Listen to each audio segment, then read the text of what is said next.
हाँ everyone, welcome back. Question number 84 करते हैं। एग्जाम पर्सपेक्टिव में क्वेश्चन को किस तरीके से अप्रोच किया जा सकता है, तो वही हम डिस्कस कर रहे हैं।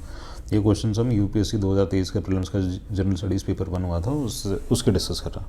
अब देखो, ये जो क्वेश्चन है 84 क्वेश्चन, ये मैंने एग्जाम में कैसे गलत किया था मैं बताता हूँ आपको। पहले पॉज कर लेना और खुद से ट्राई कर लेना सॉल्व करने का। क्या question consider the following statements with respect to national flag code. ठीक है। Statement one of the standard sizes of national flag of India is 600 into 400। ठीक है। Statement two, the ratio of the length of height and width of the flag is 3:2। क्या पता करना which of the following statement is correct. Statement one statement two वाला दे रखा है। अब इस क्वेश्चन को पढ़ के ये तो पता था कि जो फ्लैग का हमारा रेशियो होता है ना 3:2 होता है, तो ये तो 100% चाहिए। स्टेटमेंट टू तो 100% चाहिए हमारी। तो स्टेटमेंट टू अगर हमारी 100% चाहिए तो ये तो आपका कट गया, सी कट गया, आप 3 बच गया। अब जब पहला स्टेटमेंट मैंने पढ़ा तो इसमें लिखा है कि one of the standard sizes of the national flag is 600 into 400। तो मुझे लगा कि हाँ 600 इंटू 400 लिखा है, ये रेशियो में भी आपका 3:2 ही बैठ रहा है और कह रहा है one of the standard sizes है, तो इसको मैंने टिक कर दिया था। तो इसलिए मैंने किया था कि statement one and statement two is correct and statement two is the correct explanation of statement one. But ये क्वेश्चन मेरा एग्जाम में गलत हो गया क्योंकि ये 600 into 400 is not one of the standard sizes. और मैं कभी एक्सपेक्ट भी नहीं करता था कि ये साइज़ मुझे पता होगी, मतलब रेशियो इतना मोटा मोटा ही याद रखा था। तो इस क्वेश्चन में अब क्या ज़रूरत थी कि आपने जो लॉजिक लगाया पूरा का पूरा, स्टेटमेंट वन स्टेटमेंट टू में जो रिलेशन निकाला, उसके बाद इस पूरे क्वेश्चन को सॉल्व किया। क्योंकि हमने 83rd क्वेश्चन अभी जस्ट ऊपर देखा, ठीक है, 83rd क्वेश्चन हमने जिस हिसाब से सॉल्व किया। तो देखो अब क्या हो रहा है, जब ये क्वेश्चन पेपर में आया ना, ये क्वेश्चन 2023 के पेपर में आया, ये क्वेश्चन यूपीएससी के पेपर में कभी भी आए, ठीक है, इस नेचर का कोई भी क्वेश्चन आए, I will go with both statement one and statement two are correct and statement two is the correct explanation of statement one.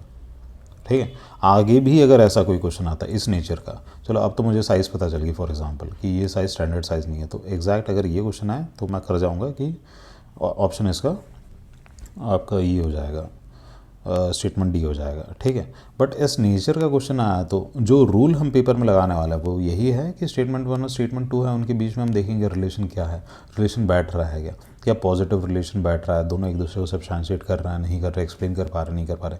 अगर कर पा रहे हैं तो मोस्ट लॉजिकल जो आपको लगता है ना आंसर होगा, आप उस पर टिक करो। ठीक है।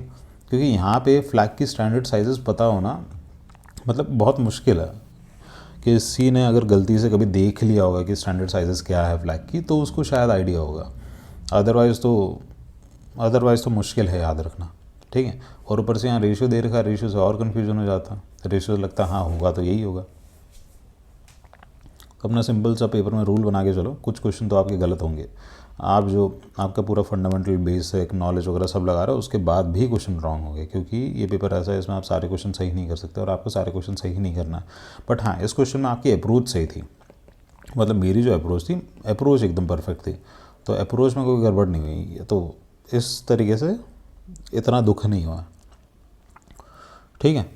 तो समझ गया, ये क्वेश्चन को हमने सॉल्व नहीं किया, ये क्वेश्चन को हमने समझा कि भैया क्वेश्चंस में गलती भी होती है वहाँ पे। हाँ, तो सीख क्या है, सीख यही है कि अपने नॉलेज पे फोकस रखो, मतलब फेथ रखो, आपने जो पढ़ा है उस पर फेथ रखो। आपका जो इंट्यूशन है, इंट्यूशन अगर आपका एक्सपीरियंस और नॉलेज से ड्रॉन है तो उस पर ट्रस्ट रखो। ज़रूरी नहीं है आपके सारे क्वेश्चन पेपर में सही होंगे, कुछ क्वेश्चन गलत होंगे, कुछ क्वेश्चन ऐसे भी गलत होंगे।